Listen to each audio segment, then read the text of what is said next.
receive a mountain of free newspapers every week, which occasionally get read, but largely they just fill up your recycling hopper. My lovely wife took a job delivering newspapers about a year ago now, and our hopper started filling up very quickly indeed. There was no room for anything except newspapers.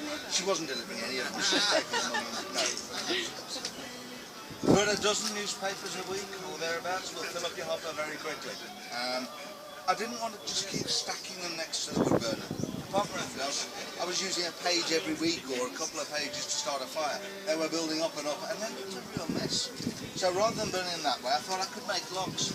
I've seen online, I've seen these log makers, and looking into them, you shred the newspaper, you soak the newspaper, you compress the newspaper into a brick, and then you wait a fortnight while it dries. I'm sorry, I want a fire now, or not at all, it's not worth having. So I thought I can roll them up to exclude nearly as much air as I would by pulping them. Because after all, that's all it's about, excluding the air from them. So, as you can see, all I've done is torn a newspaper in half and put it on the front 2 pages, and I'm rolling it nice and tightly. Bearing down on my kitchen table seemed to do enough, seemed to be firm enough. And logically, at some point, I need to stick this down. I don't want to put tape on it, I don't want to put wallpaper paste on it, I'm not going to burn that and then breathe in the fumes, whatever it may be. Something that I know burns quite nicely, wax. Possibly 30 years ago our last romantic meal. It's been rattling around in the drawer a long time. Part of the reason it was 30 years ago, of course, is our growing children. Our daughter is now grown out of crayons, but of course they're all hanging around in drawers as well. So with very little additional heat, those will melt down, and used as sealing wax, they will hold a log in shape very nicely.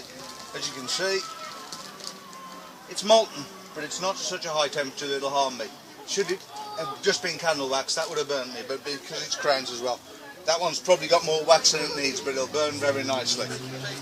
Joking apart. As you can see, once they're hardened, once they've dried off, they're nearly as hard as a wooden log, and they'll burn nearly as long as well.